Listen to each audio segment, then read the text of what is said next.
ये बताएंगे कि क्या राहुल गांधी भारत के जेनजी युवाओं को चुनाव आयोग और सरकार के खिलाफ आंदोलन करने के लिए उकसा रहे हैं, जैसा कि बीजेपी आरोप लगा रही है।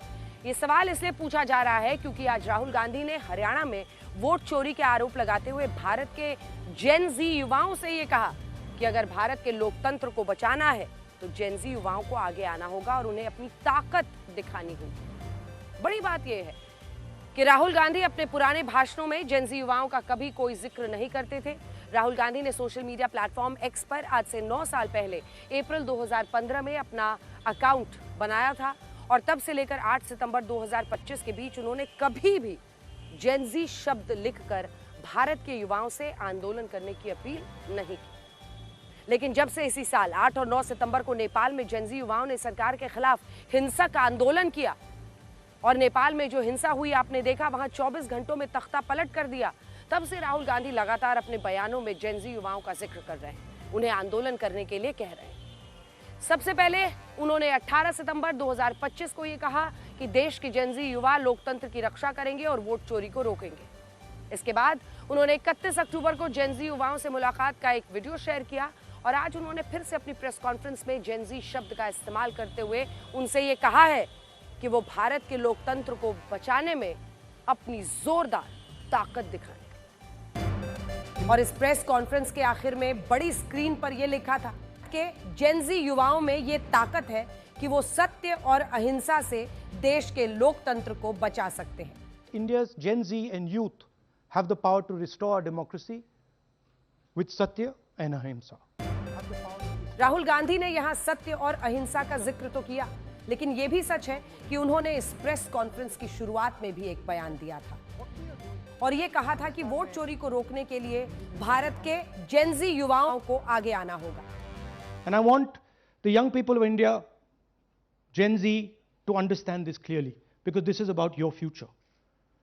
What is being done is being taken from you. You're being stolen from, your future is being destroyed. Rahul Gandhi bar bar Gen Z युवाओं का जिक्र कर रहे हैं, जिससे ये सवाल खड़ा होता है कि क्या वो भारत के युवाओं को सरकार के खिलाफ आंदोलन करने के लिए उकसा रहे हैं। हमने फोकस किया और ये आरोप हमारा नहीं बल्कि आरोप बीजेपी लगा रही है। यहाँ आपको ये भी सोचना होगा कि आखिर राहुल गांधी को जेनजी युवाओं से इतनी उम्मीदें क्यों हैं और ये उम्मीदें हाल के समय में इतनी क्यों बढ़ी हैं। तो इसका कारण यह है कि पिछले कुछ महीनों में जेनजी युवाओं ने सिर्फ नेपाल में सरकार के खिलाफ हिंसक आंदोलन नहीं किया है, बल्कि कई सारे देश हैं, Morocco, Madagascar, Peru, Philippines, Kenya और यहाँ तक कि इंडोनेशिया में भी चुनी हुई सरकारों के खिलाफ जेनजी युवा हिंसक आंदोलन कर चुके हैं और इनमें कुछ देशों में तो उन्होंने तख्ता पलट भी कर दिया है। पिछले साल बांग्लादेश में भी जो तख्ता पलट हुआ था, उसके पीछे भी जेनजी छात्रों का हिंसक आंदोलन था, जिससे अब बीजेपी राहुल गांधी की मंशा पर सवाल उठा रही है। आपको यकीन नहीं होगा, पूरी दुनिया में जेनजी युवाओं की सबसे ज्यादा आबादी भारत में रहती है। भारत में 13 से 28 साल के जेनजी युवाओं की जनसंख्या 26.5% यानी लगभग 37 करोड़ 70 लाख है, जिसका मतलब ये होता है कि जितनी जनसंख्या पूरे अमेरिका की नहीं है, उससे ज्यादा जेनजी युवा तो अकेले भारत में रहते हैं। इनमें भी जेनजी वोटर्स पूरी दुनिया में सबसे ज्यादा भारत में है।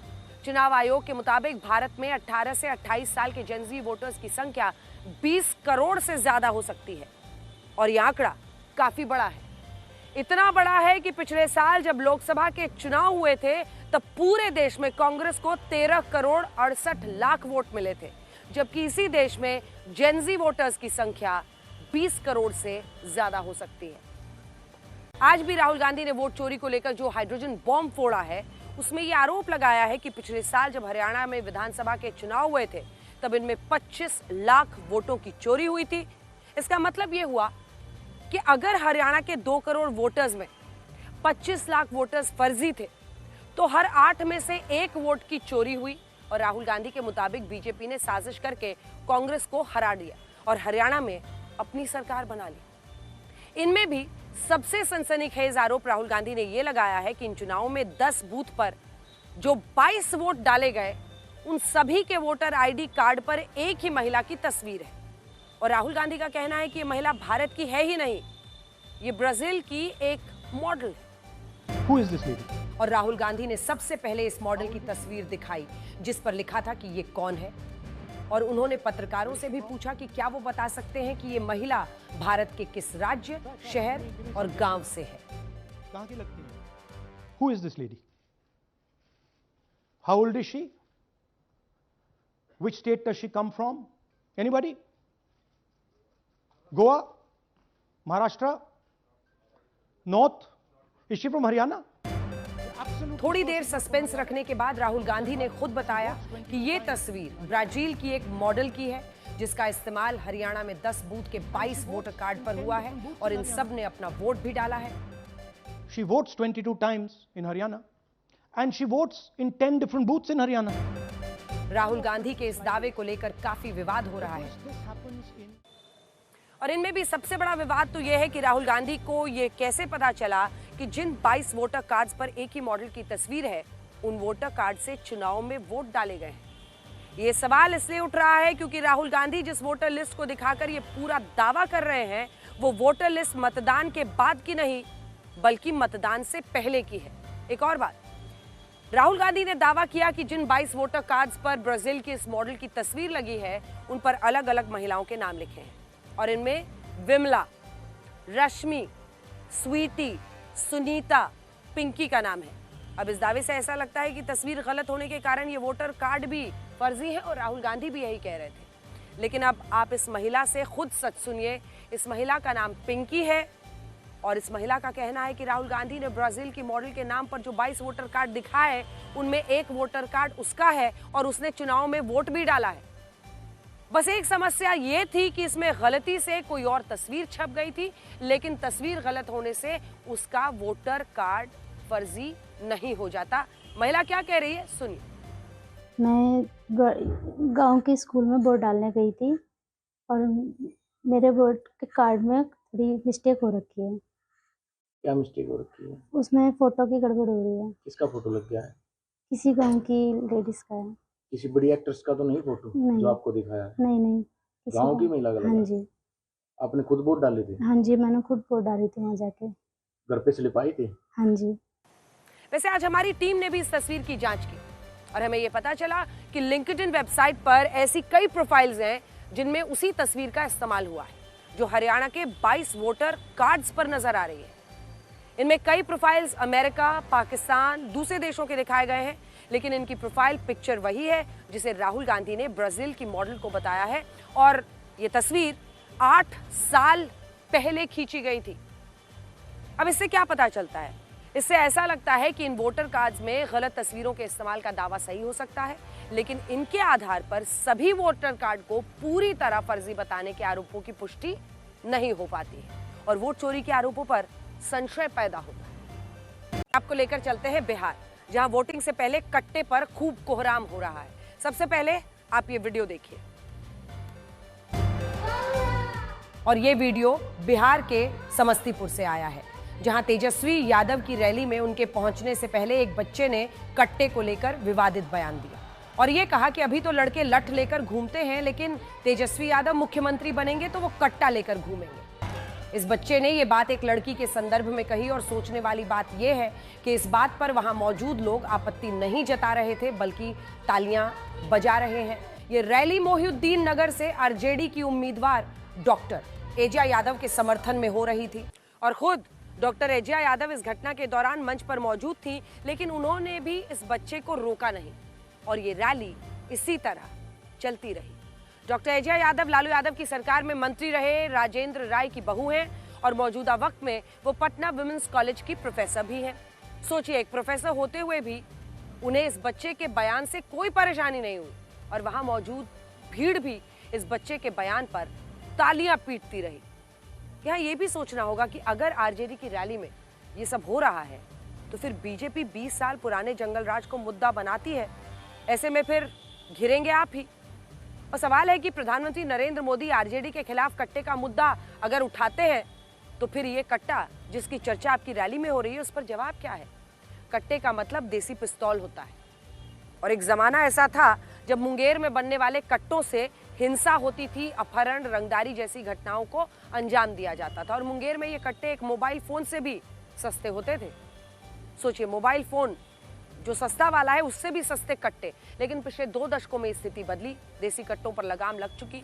लेकिन इस घटना ने वोटिंग से पहले कट्टों का मुद्दा फिर से चर्चा में ला दिया। वैसे बिहार की बात हो ही रही है तो हम आपको ये भी बताना चाहते हैं कि कल यानी 6 नवंबर को बिहार में पहले चरण के लिए 121 सीटों पर वोट डाले जाएंगे। पिछली बार इन 121 सीटों पर महागठबंधन और एनडीए के बीच ज्यादा सीटों का अंतर नहीं था। एनडीए ने जीते थे 59 सीटें और महागठबंधन की 61 सीटें आई थी। हालांकि उस वक्त चिराग पासवान की लोक जनशक्ति पार्टी ने जेडीयू के प्रदर्शन पर अच्छा खासा असर डाला था। तब 22 सीटों पर जेडीयू की हार का अंतर चिराग पासवान की पार्टी को मिले वोटों से कम था। और अगर चिराग पासवान उन चुनावों में बीजेपी और जेडीयू के साथ गठबंधन करते तो एनडीए पहले चरण की 121 सीटों में कम से कम 81 सीटों पर जीत कर पाती। वैसे ये पिछली बार तो नहीं हो पाया, लेकिन इस बार एनडीए ऐसा करना चाहता है और इसके लिए बीजेपी और जेडीयू इस बार चिराग पासवान के साथ मिलकर चुनाव लड़ रहे हैं। एक दिन पहले गृह मंत्री अमित शाह ने मेरे साथ इंटरव्यू में ये भविष्यवाणी की थी कि इस बार के चुनाव में एनडीए 160 से ज्यादा सीटों पर जीतने वाला है और यह आंकड़ा तभी हासिल हो सकता है जब एनडीए दोनों चरणों में 80 या उनसे ज्यादा सीटों पर जीत दर्ज करे। वैसे पहले चरण की वोटिंग में 2 सीटों पर सबकी नजर रहेगी और ये 2 सीटें हैं राघोपुर और महुआ, जिसे the big Indian political fight कहा जा रहा है। इसमें फैमिली वर्ड भी आप जोड़ सकते हैं। इनमें राघोपुर से तेजस्वी यादव चुनाव लड़ रहे हैं, जबकि महुआ से लड़ रहे हैं उनके बड़े भाई तेज प्रताप यादव। चुनाव मैदान में दोनों भाई आमने सामने हैं। दिलचस्प बात यह है कि अब तक तेजस्वी यादव, तेज प्रताप यादव को लेकर परिवारवाद की बात होती थी, लेकिन इस बार तो परिवार में ही चल रहे विवाद की बात हो रही है। स्थिति तो अब यह हो गई है कि तेजस्वी यादव ने महुआ सीट से चुनाव लड़ रहे अपने बड़े भाई तेज प्रताप के खिलाफ आरजेडी के मुकेश कुमार रोशन को चुनाव में उतार दिया है, जबकि बदले में तेज प्रताप यादव ने भी राघोपुर में तेजस्वी यादव के सामने अपनी पार्टी से प्रेम कुमार यादव को टिकट दे दिया है। तो सोचिए, दोनों भाई एक दूसरे के खिलाफ चुनाव लड़ रहे हैं और ये हम पहली बार नहीं देख रहे हैं। इससे पहले महाराष्ट्र, जहां ठाकरे बंधुओं से लेकर हरियाणा में चौटाला परिवार, उत्तर प्रदेश में मुलायम सिंह यादव का परिवार, महाराष्ट्र में पवार फैमिली और बिहार में पासवान परिवार के बीच कई विवाद और टकराव देखे गए हैं। और अब लालू यादव के परिवार में 2 भाइयों की राजनीतिक जंग कल पहले चरण में दिखाई देगी। आपको अमेरिका के न्यूयॉर्क शहर में हुए उन मेयर चुनावों के बारे में बताते हैं जिन्हें जोहरान ममदानी ने जीत लिया है। न्यूयॉर्क शहर के इतिहास में पहली बार ऐसा हुआ है जब दक्षिण एशियाई मूल के एक मुस्लिम नेता ने वहां मेयर पद का चुनाव जीता और भारत में इस खबर की काफी चर्चा हो रही है। हमारे देश में एक खास वर्ग जोहरान ममदानी की जीत को लोकतंत्र की बहुत बड़ी जीत बता रहा है और खुद को इंडियन मुस्लिम कहने वाले जोहरान ममदानी की जीत पर खुशियां मनाई जा रही। लेकिन आज हम आपको जोहरान ममदानी का एक वीडियो दिखाना चाहते हैं। इसमें उन्होंने अयोध्या के राम मंदिर के खिलाफ न्यूयॉर्क शहर की सड़कों पर रैली निकाली थी और इस रैली में जोहरान ममदानी ने राम मंदिर के निर्माण को मुसलमानों के साथ नाइंसाफी बताया था। जोहरान ममदानी खुद को इंडियन मुस्लिम कहते हैं, लेकिन सच्चाई ये है कि उनका सोशल मीडिया अकाउंट ऐसी पोस्ट से भरा पड़ा है जिनमें राम मंदिर का विरोध किया गया है। सबसे बड़ी बात यह है कि जोहरान ममदानी भारत के मुसलमानों को भी खतरे में बताते हैं और मुसलमानों से जुड़े मुद्दों पर मोदी सरकार का भी विरोध करते हैं। और इसलिए आज बड़ा सवाल यह है कि क्या सिर्फ मोदी विरोध के कारण भारत में जोहरान ममदानी की जीत का जश्न मनाना सही हो सकता है। 34 साल के जोहरान ममदानी ने डेमोक्रेटिक पार्टी की तरफ से चुनाव लड़ा था और उन्हें इन चुनावों में 50% से ज्यादा वोट मिले। साल 1969 के बाद पहली बार ऐसा हुआ जब कोई उम्मीदवार 10 लाख से ज्यादा वोट हासिल करने में कामयाब रहा। इसके अलावा जोहरान ममदानी की ये जीत तब हुई है जब राष्ट्रपति ट्रंप और उनकी रिपब्लिकन पार्टी के नेता लगातार ये कह रहे थे कि ममदानी की जीत न्यूयॉर्क शहर का इस्लामीकरण कर सकती है। स्टैच्यू ऑफ लिबर्टी की ये एआई जनरेटेड तस्वीर राष्ट्रपति ट्रंप के नेताओं ने ही सोशल मीडिया पर पोस्ट की थी, जिसमें स्टैच्यू ऑफ लिबर्टी को बुर्के में दिखाया गया था और ये कहा गया था कि अगर ममदानी जीते तो न्यूयॉर्क की मूल संस्कृति खत्म हो जाएगी, वहां इस्लाम धर्म प्रभावी हो जाएगा। लेकिन इन बातों का न्यूयॉर्क के लोगों पर कोई असर नहीं हुआ। उल्टा न्यूयॉर्क के लोगों ने राष्ट्रपति ट्रंप की पार्टी के उम्मीदवार को सिरे से खारिज कर दिया और उन्हें इन चुनावों में सिर्फ 7% वोट मिले, 7%। दूसरी तरफ स्वतंत्र उम्मीदवार एंड्रू कोमो भी ये आरोप लगा रहे थे कि अगर जोहरान ममदानी इन चुनाव में जीते तो न्यूयॉर्क शहर की डेमोग्राफी ही बदल जाएगी। ममदानी को हराने के लिए एंड्रू कोमो को बिल एक्मन जैसे बड़े अरबपतियों का भी साथ मिला और उन्होंने अपने चुनाव प्रचार में लगभग 350 करोड़ रुपए खर्च कर दिए। लेकिन इतने भारी भरकम खर्च के बाद भी ज़ोहरान ममदानी 50% से ज्यादा वोट हासिल करके न्यूयॉर्क शहर के पहले मुस्लिम मेयर बन गए। और ज़ोहरान ममदानी की इस जीत के बाद उनके समर्थकों ने जबरदस्त तरीके से जश्न मनाया। जीत के बाद ज़ोहरान ममदानी ने अपने पहले भाषण में राष्ट्रपति ट्रंप पर सीधे हमला बोला और ये कहा कि जिस न्यूयॉर्क शहर ने राष्ट्रपति ट्रंप को इतना बड़ा बनाया, वही शहर अब उन्हें हराकर दिखा रहा है। ज़ोहरान ममदानी की इसी रैली में फिलिस्तीन के समर्थन में भी नारे लगाए गए, जबकि अमेरिका को इजराइल का साझेदार माना जाता है। ज़ोहरान ममदानी के भाषण के दौरान बॉलीवुड फिल्म धूम के गाने भी बज रहे थे। ज़ोहरान ममदानी की जीत में एक बड़ा रोल बॉलीवुड फिल्मों के हिंदी गानों और डायलॉग्स का भी है। और असल में ज़ोहरान ममदानी ने इन चुनाव में अपनी पहचान को बड़ा मुद्दा बना दिया था। वो अपनी रैलियों में न सिर्फ बॉलीवुड फिल्मों के डायलॉग्स का इस्तेमाल करते थे, बल्कि बार बार ये बताते थे कि वो एक इंडियन मुस्लिम है। सोचने वाली बात यह है कि अमेरिका में FBI के डायरेक्टर कैश पटेल, खुफिया विभाग की डायरेक्टर तुलसी गबार्ड, राष्ट्रपति ट्रंप के पूर्व सहयोगी विवेक रामास्वामी भी भारतीय मूल के हिंदू हैं। लेकिन वो कभी भी खुद को इंडियन हिंदू बताकर अपना प्रचार नहीं करते। लेकिन ज़ोहरान ममदानी ने धर्म का कार्ड खेला, अपनी पूरी पहचान भारतीय मुसलमानों से जोड़कर दिखाई और चुनाव में इसे एक बड़ा मुद्दा बना दिया। हालांकि ज़ोहरान ममदानी का भारत से कितना गहरा रिश्ता है, जरा इसका सच भी सुन लीजिए। पहली बात तो ये कि उनका जन्म भारत में हुआ ही नहीं, उनका जन्म हुआ युगांडा में। उनकी मां मीरा नायर और पिता महमूद ममदानी हैं। मीरा नायर शादी से पहले एक हिंदू थी और वो भारत की मशहूर फिल्म निर्देशक रही, जिन्होंने सलाम बॉम्बे जैसी फिल्मों का निर्देशन किया था। जबकि महमूद ममदानी एक प्रोफेसर है और न्यूयॉर्क टाइम्स के मुताबिक ज़ोहरान ममदानी 7 साल की उम्र में अपने माता पिता के साथ अमेरिका आए थे और वो भारत में कभी नहीं रहे। दूसरा, ज़ोहरान ममदानी ने इन चुनावों को जीतने के लिए धर्म का सहारा लिया। उन्होंने मुफ्त वाले वादों की भी खूब राजनीति की, जिसे फ्रीबीज पॉलिटिक्स भी कहते हैं। हमारे देश में भी ये रेवड़ी कल्चर की चर्चा होती है। उन्होंने न्यूयॉर्क के टैक्सी ड्राइवर्स को कम ब्याज पर लोन दिलाने का वादा किया। ये भी कहा कि वो मेयर बनकर घरों के किराए को किफायती बनाएंगे, आम जनता के लिए ऐसे ग्रोसरी स्टोर्स खोलेंगे जहां खाने पीने का सामान सस्ता होगा, नौकरी पेशा लोगों के लिए मुफ्त बस सेवा की शुरुआत करेंगे। इन मुफ्त वाले वादों के साथ उन्होंने धर्म का भी कार्ड खेला। भारत में राम मंदिर, CAA कानून, वक्फ कानून, इन तमाम मुद्दों को न्यूयॉर्क के मुसलमानों के बीच रखा ताकि भारत के साथ पाकिस्तान और बांग्लादेश के मुसलमानों का वोट भी उन्हें आसानी से मिल जाए। और बाद में ऐसा ही हुआ और अब ज़ोहरान ममदानी न्यूयॉर्क शहर के मेयर होंगे।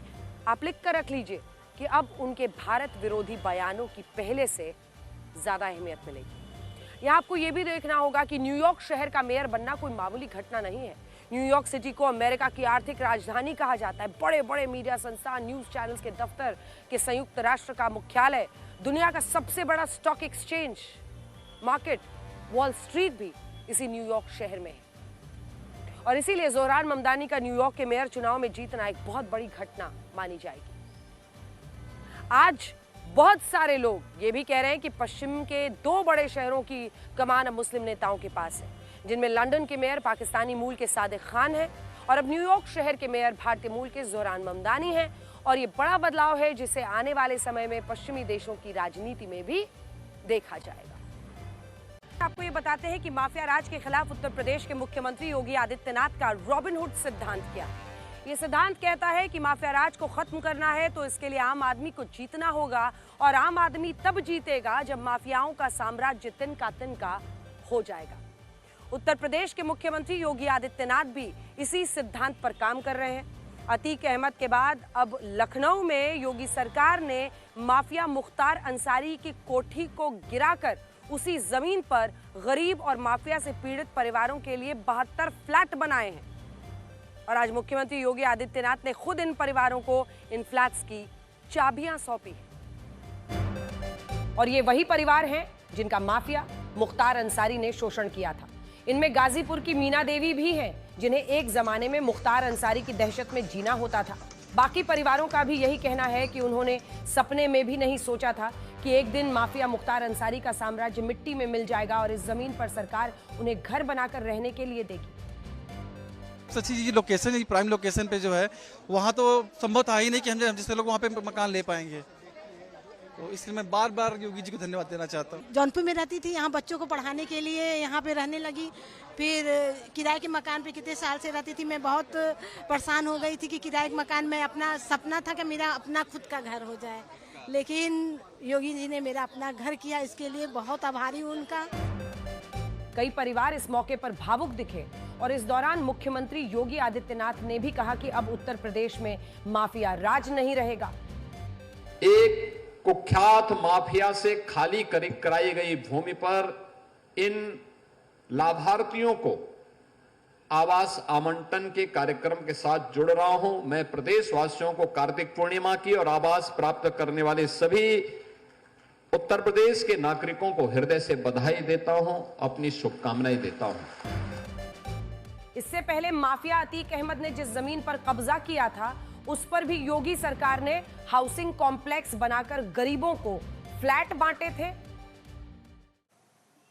हमें लगता है कि उत्तर प्रदेश में माफिया राज का ऐसा अंत बिहार के चुनाव में भी एक संदेश लेकर आएगा और मुख्यमंत्री योगी आदित्यनाथ यही बता रहे हैं कि कानून सबके लिए बराबर है और अब कानून से बड़ा कोई नहीं होगा। माफिया इतिहास बन जाएगा और देखिए वो हो रहा है। आपको भारत की ब्रह्मोस मिसाइल की ताकत जरा दिखाते हैं।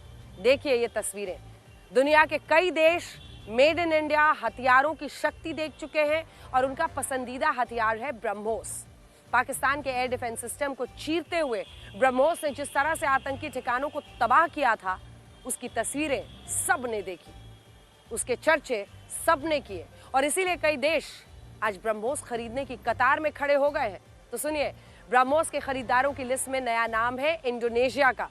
इंडोनेशिया ब्रह्मोस खरीदने के आखिरी चरण में पहुंच गया है। भारत और इंडोनेशिया के बीच ब्रह्मोस के मॉडल और कीमतों पर बातचीत पूरी हो चुकी। अब बस रशिया के साथ एक औपचारिक बातचीत बाकी रह गई। ब्रह्मोस मिसाइल सिस्टम को भारत और रशिया ने मिलकर तैयार किया है। ये सुपरसोनिक क्रूज मिसाइल है जो तेज और सटीक हमलों के लिए जानी जाती है। इसके बारे में कहते हैं कि इसे फायर करो और भूल जाओ, क्योंकि ये सटीक हमला करके ही रहे। इसे हाईटेक गाइडेंस सिस्टम और स्टेल्थ टेक्नोलॉजी पर बनाया गया है। जब तक दुश्मन देश के रडार को इसका पता चलता है तब तक ये हमला कर चुकी होती है। ब्रह्मोस को जमीन, हवा और समंदर कहीं से भी चलाया जा सकता है। इसकी डिमांड खास तौर से एशियन ASEAN यानी जो आसियान देश है उनमें ज्यादा है। ये देश साउथ चाइना सी में चाइना के बढ़ते दखल को देखकर परेशान रहते हैं और इसीलिए वो अपनी सेना को ब्रह्मोस से लैस करना चाहते हैं ताकि चाइना अपनी हदों में रहे। फिलीपींस ने इसी वजह से ब्रह्मोस खरीदी थी।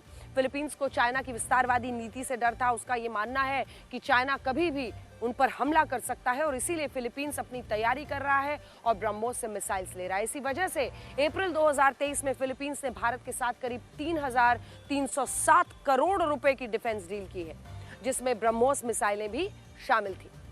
फिलीपींस ने अपनी समुद्री सुरक्षा को मजबूत करने के लिए ब्रह्मोस खरीदा है। उसने ब्रह्मोस का एंटी शिप वेरिएंट खरीदा है। इस वेरिएंट के ब्रह्मोस की रफ्तार 3,458 किलोमीटर प्रति घंटा है और इसकी रेंज है 290 किलोमीटर। इंडोनेशिया भी ब्रह्मोस मिसाइलें खरीदकर अपनी सेना को मॉडर्न और ताकतवर बनाना चाहता है। उम्मीद की जा रही है कि इस डील के बाद भारत और इंडोनेशिया के रक्षा संबंध और भी मजबूत होंगे। ऐसा कहा जा रहा है कि इंडोनेशिया और भारत के बीच करीब 4,000 करोड़ रुपए की डिफेंस डील होगी, जिसमें ब्रह्मोस की खरीद भी शामिल है। हालांकि ब्रह्मोस का कौन सा वेरिएंट इंडोनेशिया खरीदना चाहता है, इसको लेकर अभी कोई जानकारी नहीं दी गई।